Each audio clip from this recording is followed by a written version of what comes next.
Mahadev, Mahadev, Mahadev. Is this sound okay? Mahadev Swamiji. It is okay, Swamiji.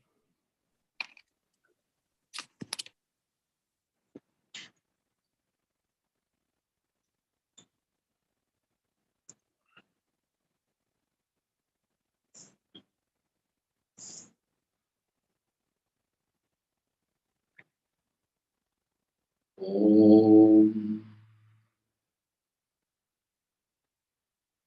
Om Yo Brahmanam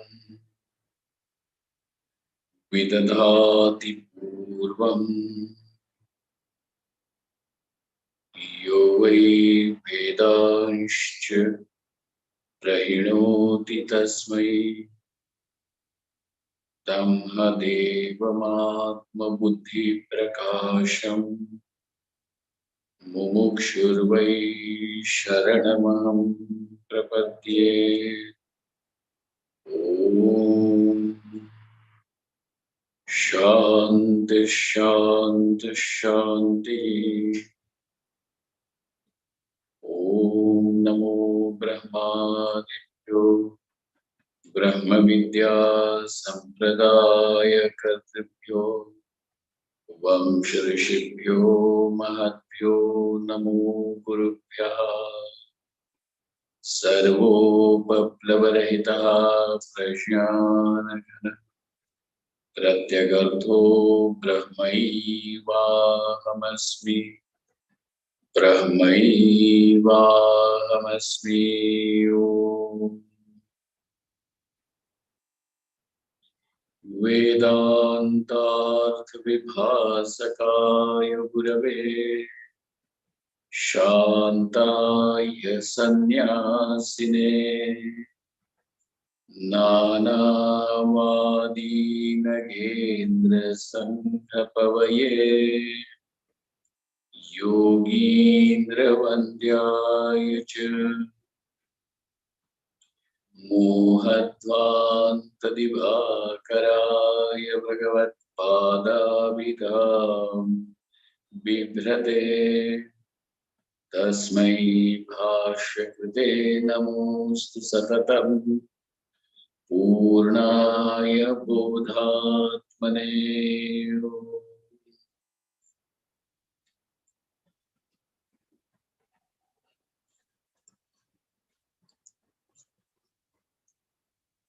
Having a desire is one thing. Having the capacity to fulfill the desire is yet another thing. Having a desire also indicates the will to achieve, attain, accomplish the object of the desire.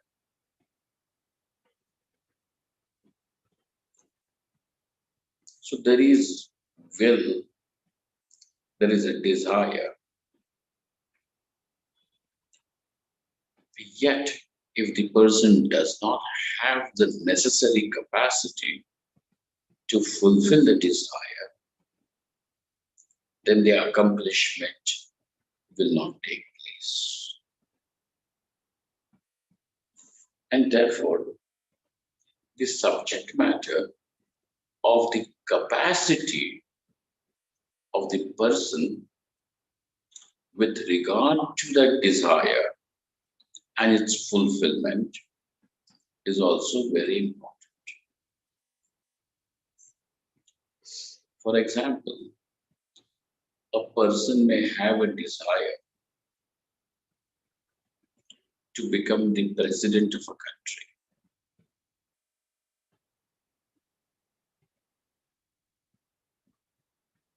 Because he's watching news every day, he may feel that the country run by the politicians today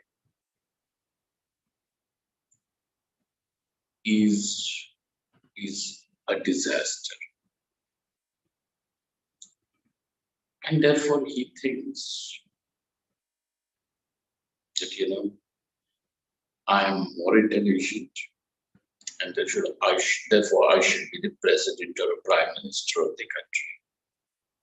And that's why you will very often find that people in the drawing room, they become so intelligent that they have great opinions on the defense policies, the security policies, the economic policies of the country.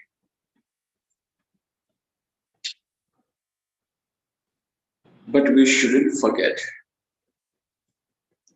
that that is not all. Your desire to be the president of the country has to be backed up with your capacity. That means in various ways, that you have to be in the public domain, garner sufficient public faith, and just having faith is not sufficient. You should contest election. You should come out victorious, winning the election, and then gradually, with the procedure of how the president or a prime minister is elected, and when that is followed, then and at every stage, the capacity will be tested and has to be proven. Then the desire can be fulfilled. You see. Similarly, over here, what Arjuna has understood, a portion of what Arjuna has understood is correct. He has understood that in order to accomplish the desire for liberation, and understand that though desire for liberation is also the desire,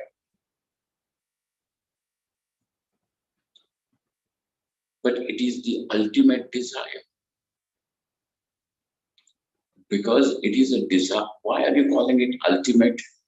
And why are you not counting it as one of the many desires that I have? No, unless and until it is seen as ultimate, understood as ultimate, it cannot be called as desire for liberation. Sorry. So, why is it ultimate? Because having attained liberation or gained liberation, there is nothing more to be attained, achieved, and therefore it is the state of absolute fulfillment.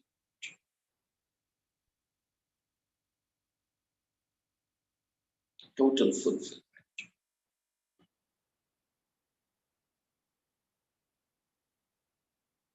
Got it?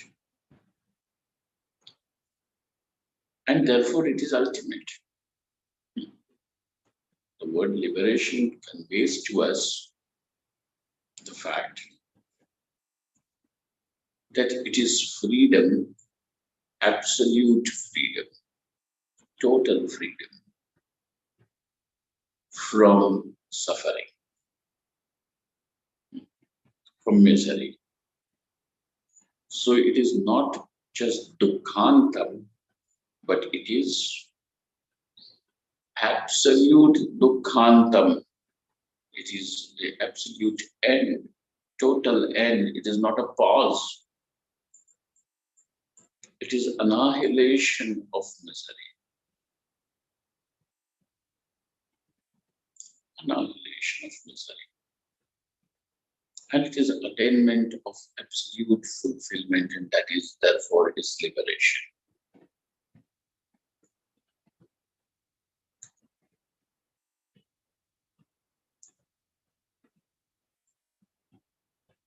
Arjuna has understood it correctly the definition of liberation, he has also understood the fact that such liberation is attained only in knowing that this Atma, the self, is complete.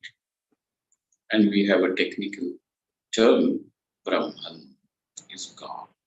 Understanding that this Atma, the meaning of I is Brahman, Purnam, complete, infinite, limitless consciousness, existence. It is a matter of understanding. It is a matter of, this is not just simply given for you to believe. It is not simply given for one to believe. No. This is what is the nature of self, and it has to be known, because not knowing that I am fulfilled, I am complete, there is this sense of incompleteness, this sense of unfulfillment, which then we call as misery or suffering. And that will end only in knowing, just not believing, convincing yourself.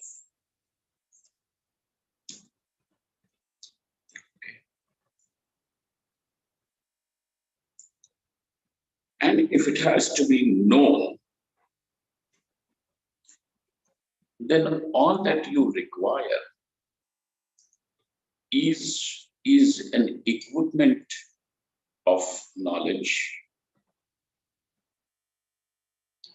Your commitment to knowing, desire to know, desire to be liberated. That is all what is then you will say is required. Is not it?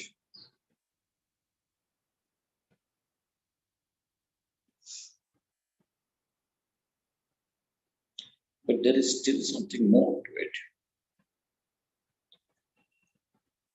Which means, now other than this desire, there is no other desire.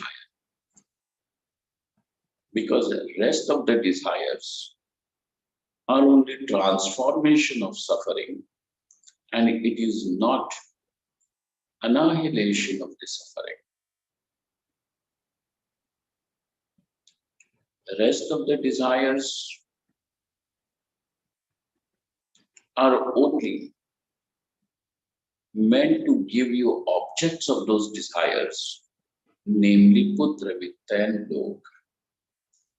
Meaning what? The progeny, wealth, and the pleasant experience of the world.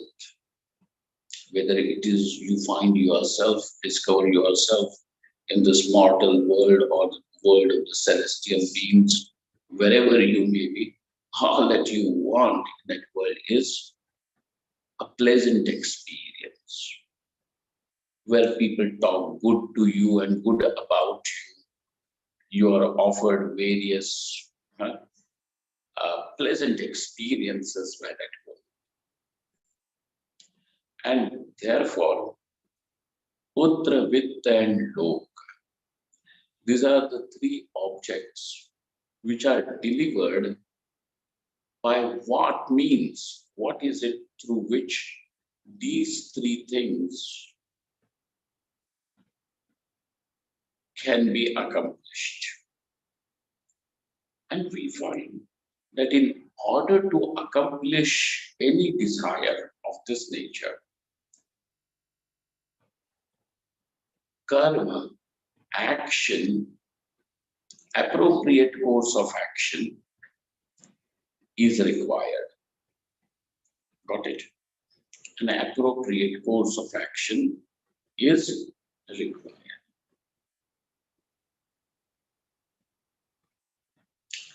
So as long as a person is desiring wealth, popularity, power, recognition,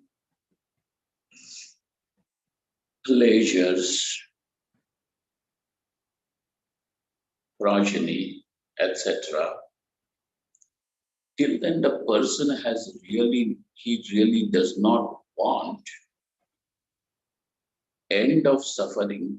He is just simply asking for transformation of suffering.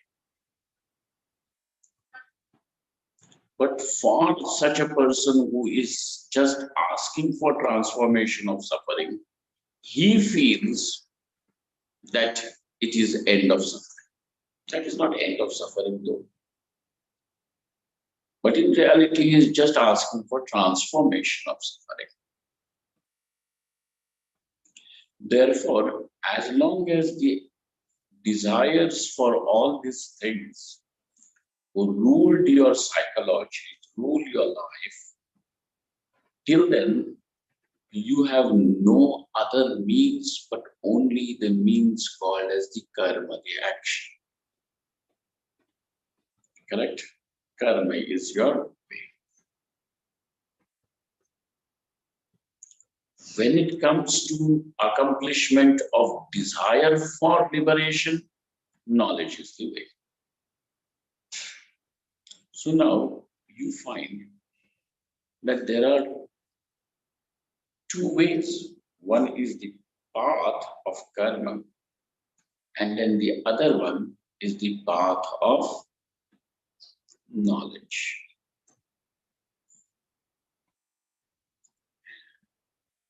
On the path of knowledge, then obviously, since there is no desire for any of these objects, therefore the desire is also given up, is not there, is relinquished, because you, and then the karma, the means to attain these objects, karma is also relinquished. Therefore, karma is given up. There is giving up of karma, karma tyaga. So what is path of knowledge? By a relinquishing course of action, pursuit of knowledge is the path of action. Oh, sorry, path of knowledge. Relinquishing karma, pursuit of knowledge is called as the path of knowledge. Karma sannyasa purvaka.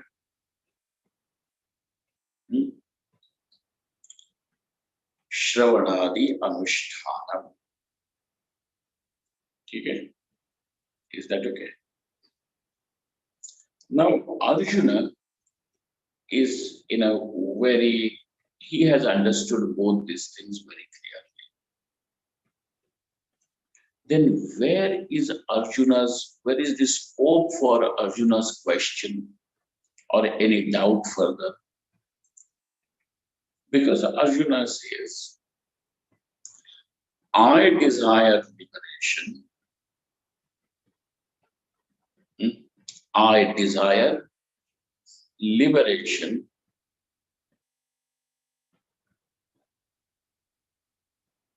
And therefore, is it not appropriate for me to give up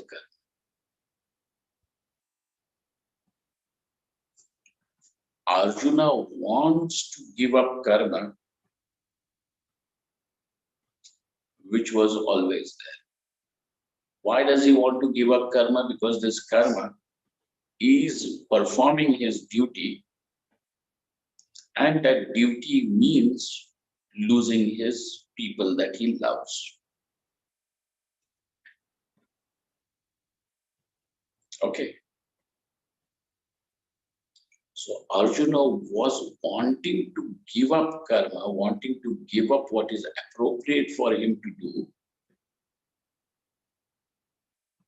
Any which ways, now he has found a reason, a justification, a glorified justification. Arjuna has found a glorified justification. That because I have the desire for liberation, now I want to give up the karma. Really speaking, why does he want to give up karma? That wanting to give up karma,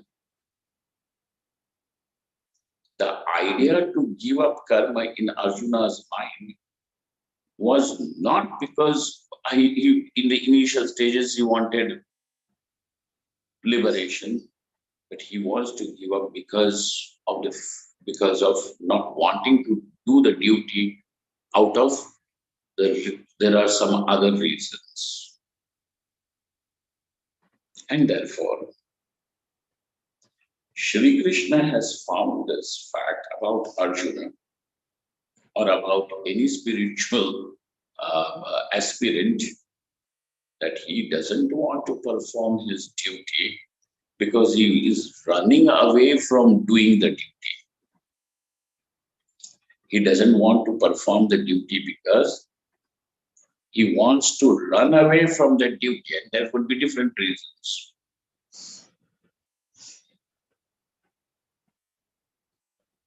But now he is giving up of the karma. He is going to glorify as a spiritual pursuit, and that is dangerous. Forget about the rest of the people, that is dangerous to that person himself, because he is in a mode of self-deceit.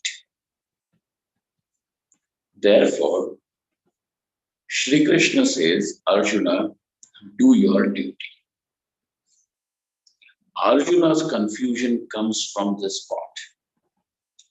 I have asked for liberation. I desire liberation. The liberation can be attained by giving up of the karma and purely pursuing the knowledge. When this is so, why are you advising me to do the duty, to do the karma, when I want liberation? Therefore, though you have said that liberation is attained through knowledge, path of knowledge, and path of knowledge means sarva karma sannyasa purvak, jnana nishtha, is called as the path of knowledge. You are asking me to do karma. Karmani eva adhikaraha te, by saying so. Therefore, are you mocking at me? Are you making a joke of me? That is not possible, because you have seen me fall to the ground, trembling, unable to hold even the bow and arrow.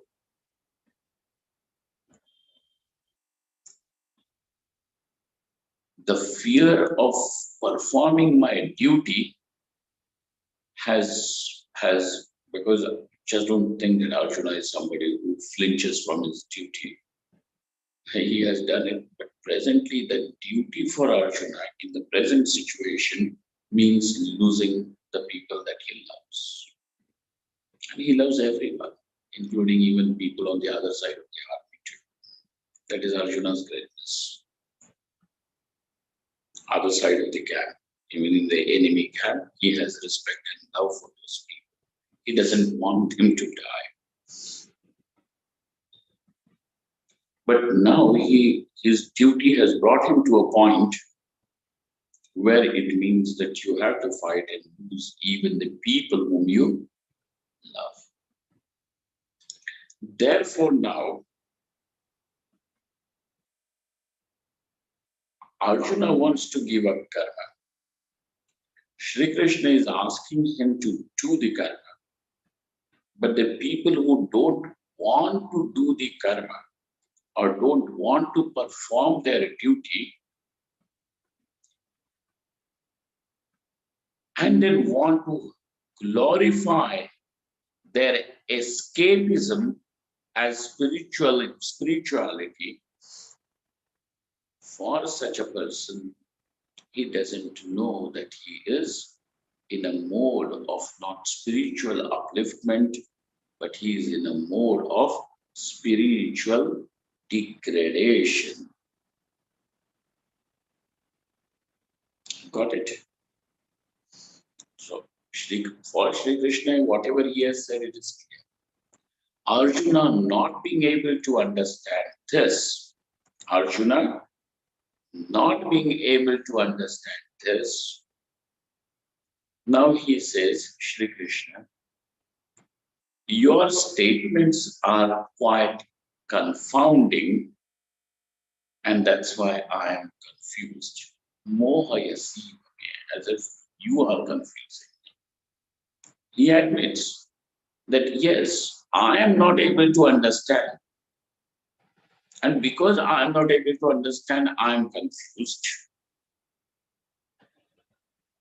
But appears as if you are confusing me. And therefore, now, in order to remove the confusion and deliver the clarity as who or why should one perform the duty, though he may be a seeker of liberation,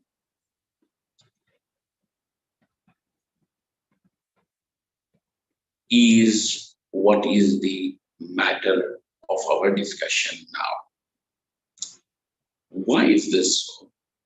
Is because, as we have said, that the desire for liberation cannot be called as absolute desire for liberation unless and until one has really given up desires for all other objects.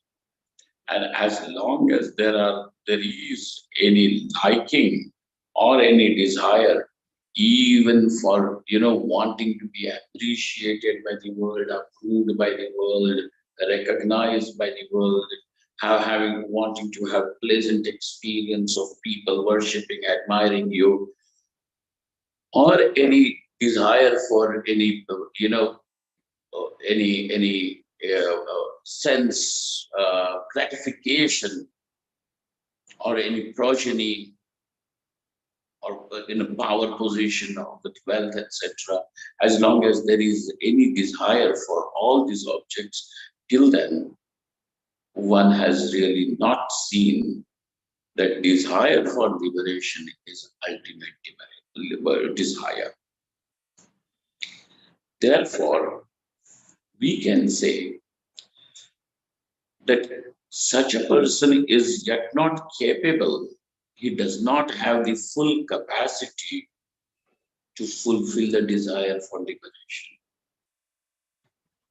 Therefore, now the topic over here is, how can the person develop this capacity?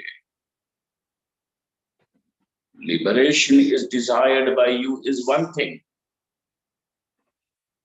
but do you have the capacity to accomplish the object of this desire or not is yet another issue.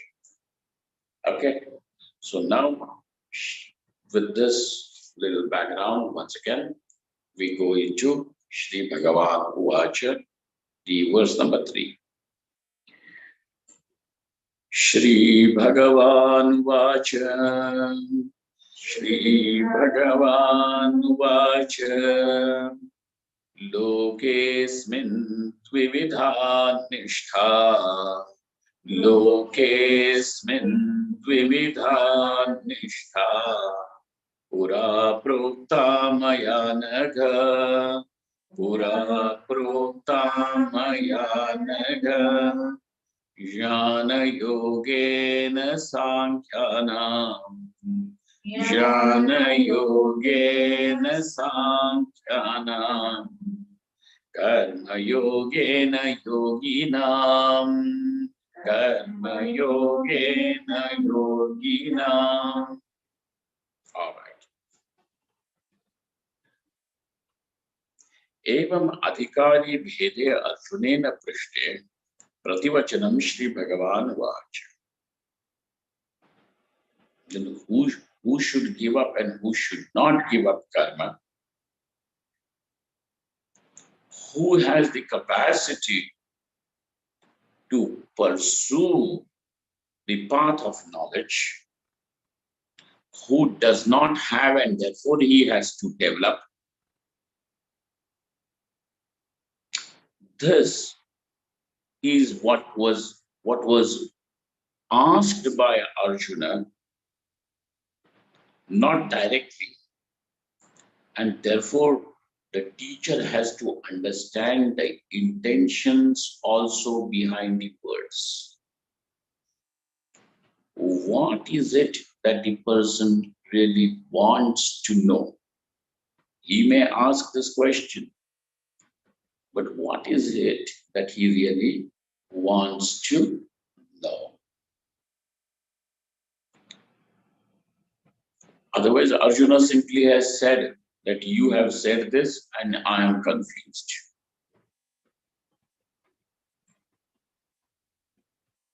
And your words are confounding. Any ordinary person would have got angry and he would have said, not that I have confused you or anything. You already have got, complexes, and you are trying to accommodate my words in your complexes.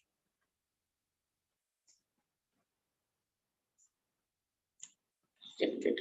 Because you are confused, as if you are confusing me. I am not confusing you. Krishna could have got angry or little offended. No. The teacher understands that though he is saying so, all that he needs to know is the adhikari bheda. The person who can take to the path of knowledge and the person who still needs to perform his duty. Karma. Unless and until these two things get clear for the person, the confusion is not bound to get resolved. Therefore, out of compassion, instead of getting offended, angry, or anything, the teacher delivers the clarity. Okay, now look at it. Shri Bhagavan Uvacha Loke. This is the reason why Shri Krishna speaks. Shri Bhagavan Uvacha. The Blessed Lord spoke. This is not a good translation, Bhagavan Uvacha.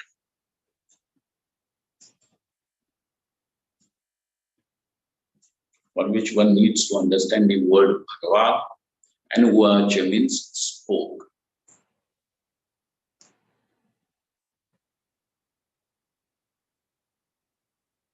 It will come eventually. At some point, even Shankaracharya clarifies the word meaning of the meaning of the word Bhagavan. We will deal with that there. But presently, just keep it in mind that the Blessed Lord spoke and all these things is not really good. In fact, to me, it appears as if it is a horrible thing. Anyway, Loke Asmin, in this world. Which world?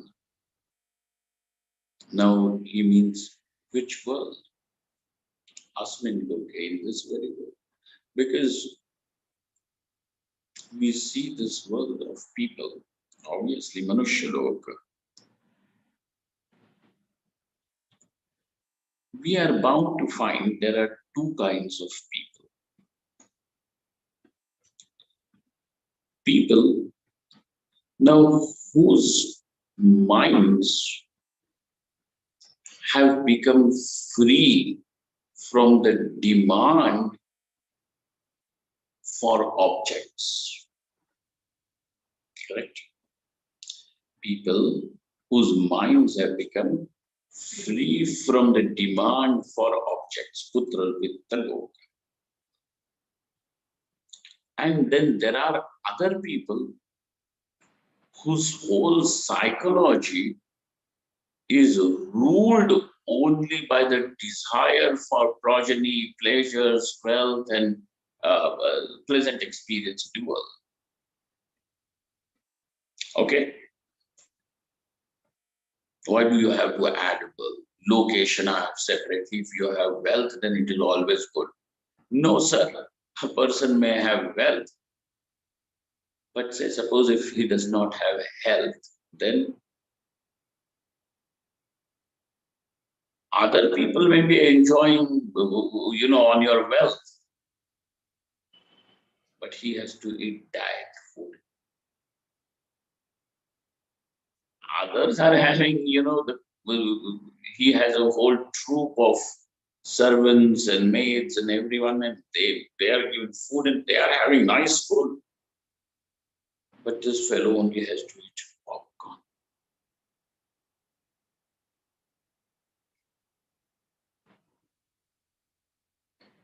Huh?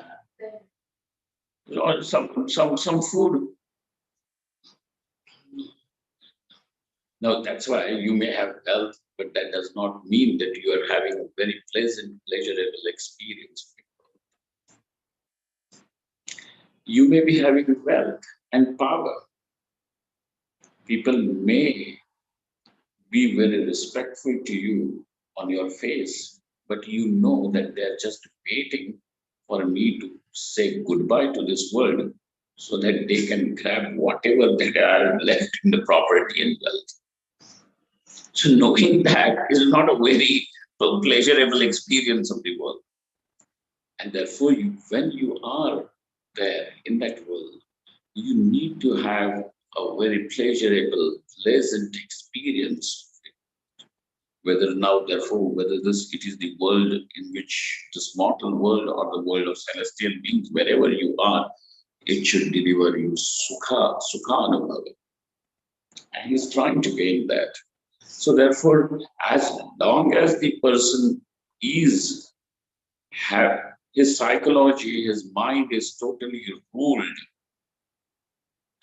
by the desire for objects, progeny, pleasures of the senses, etc., wealth and world,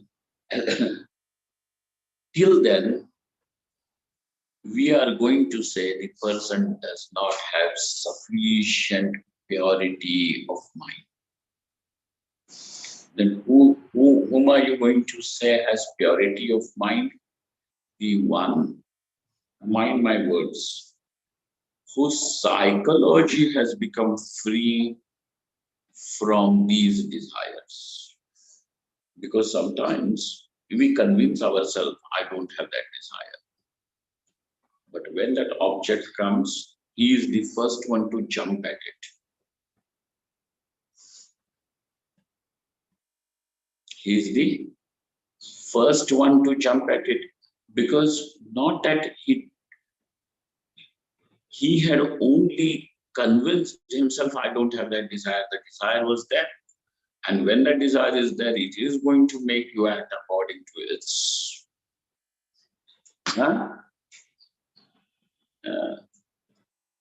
Therefore, I'm using the words that where the psychology has become free from these three desires is a pure mind. Not just convincing yourself. Convincing is not a good, very glorified thing. Convincing is a part of marketing. Spirituality is not something that needs to be marketed. It is life. It is revelation. Anyways, so now we find there are these two kinds of people. Shuddhantakarana, and there are people with varying degrees of impurity. Some of them who are totally engrossed only by wanting to be, ruling this world, and they are one ambition and totally. There are other people who are resolved. It's okay, I want it, but I don't want it crazily like this. Now look at that. The various dictators and tyrants that we had in our history are people with obnoxious levels of these desires. The desire to be recognized, worshipped, admired.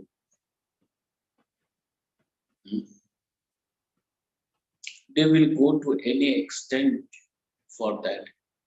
No matter how many people die, no matter how many people are killed, how many people are starved, to them it does not matter. It is all for them. It appears as if it is an appropriate price for to be paid for them to stay in that powerful position.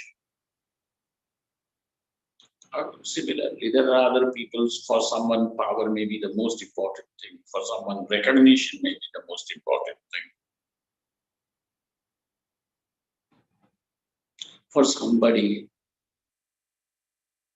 just sensual pleasures may be the most important thing.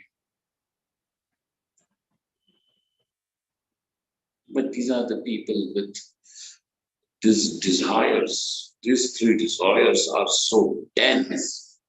And there are other people with varying, and that's why there is going to be a continuum. There is going to be a continuum, not a spectrum, a continuum, hierarchy, a continuum of the degrees of impurity, and therefore vice versa, degrees of purity. But degrees of purity, we are going to what do they call it?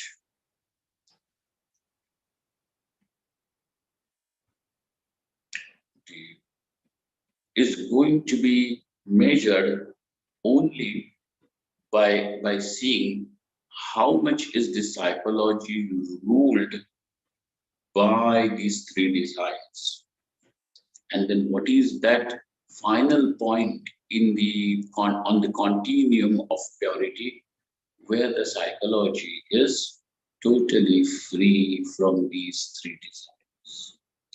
So he says, Sri Krishna says that asmin lokhe, in this world there are two types. And in this, his categorization is very important. He says there are two types of people. People with varying degrees of impurity and people who do not have the impurity at all. Antak shuddha antak karana bhedena dvividhe jane. There are two kinds of people. When there are these two kinds of people, then obviously their lifestyle, what they do, what they think, is going to be of two different types. So therefore, dvividha prakara nishtha lokesmin dvividha nishtha. The nishtha is also of two types. What is nishtha? Nishtha means sthiti. Nitaram sthiti is called as nishtha.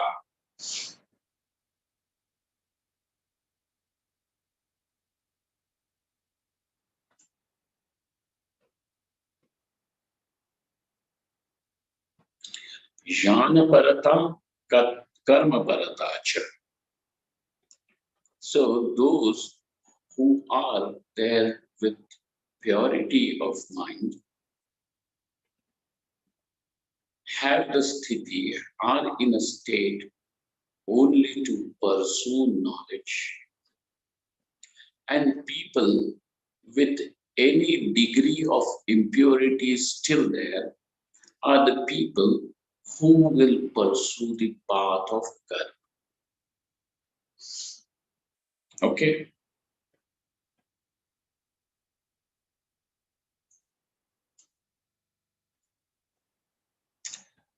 But the person in our discussion now is a person who has some degree of purity, not that degree of purity where knowledge can be pursued exclusively by relinquishing the karma. So now he has some degree of purity. Obviously, that means he has some degree of impurity also. So let us say he has some impurity, but he desires liberation. Then should such a person, because he has desire for liberation, should such person relinquish karma? Or should such person, because there is impurity, still pursue karma?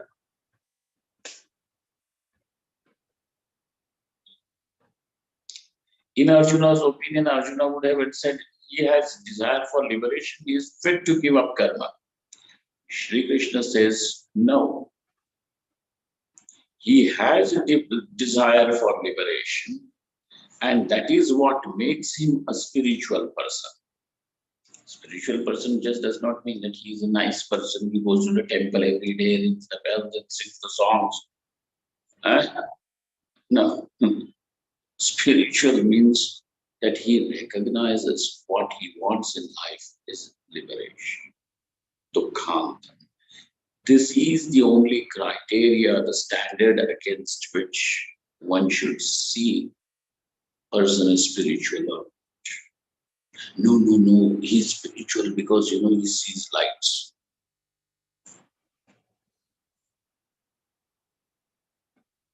If he's seeing lights, then he should go to an ophthalmologist and check his eyes.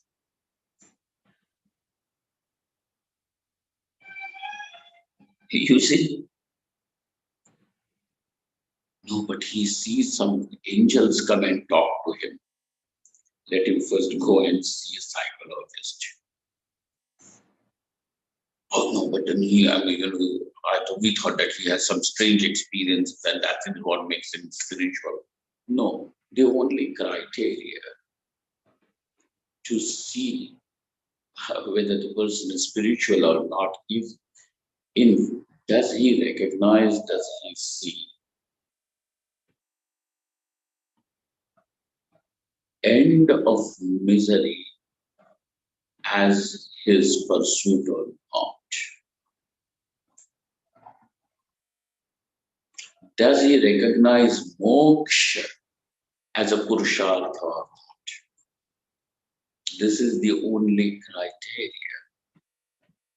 to understand if there is a person is spiritual. He's religious, he's nice, he goes to temples, churches, rings the bells. By that standard, even a terrorist is also spiritual.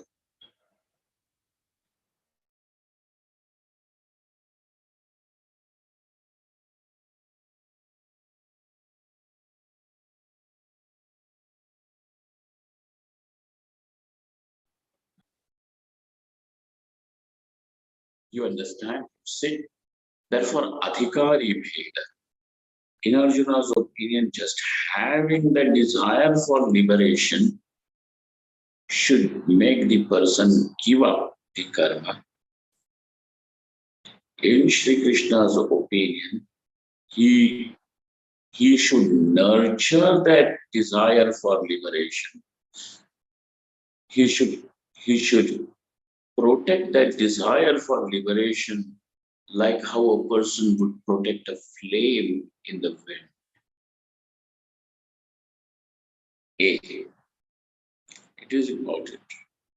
B is, since he has whatever degree of impurity, he should not give up.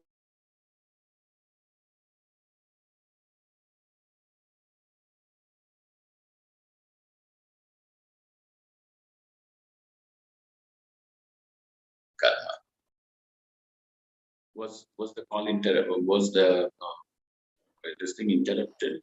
There was some call coming. For a second, Swamiji. It's Alright. okay now. He should not give up karma. He should not take to karma sannyasa yet. He should do, because that karma, performing the karma itself is going to help him overcome that impurity. And therefore now we need to understand the technology. How does karma remove this impurity?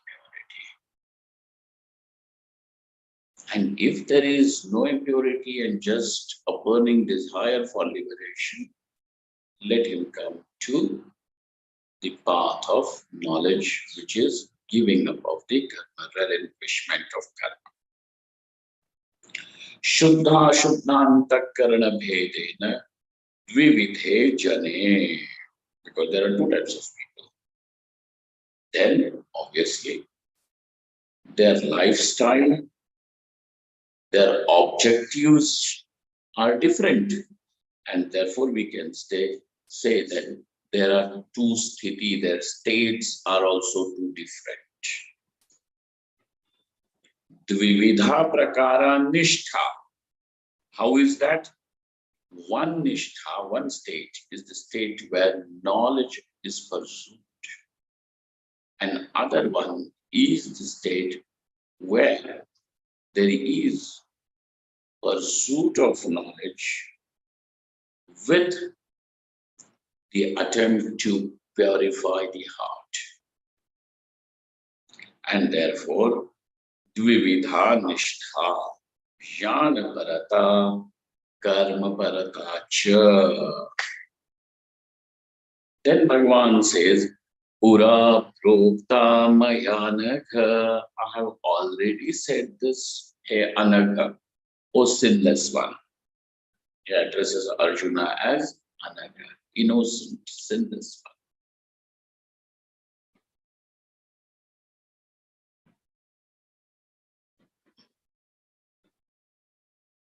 Maya prokta tava anagha.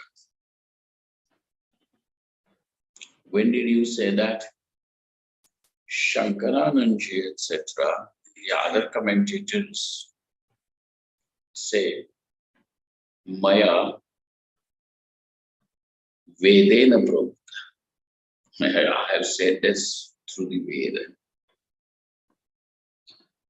Madhusudan Saraswati, she says, I have indicated this fact in the earlier chapters. And therefore, Maya Pura Prokta means I have said this earlier, is in reference to the earlier chapter. According to Shankarananji, Pura Prokta means I have always brought this knowledge to light ever since the dawn of humanity. Okay, through the Veda. And therefore, Pura Prokta, Prokta, Prokta means Ukta, but Prakarshena Ukta. Something that I have spoken with intensity.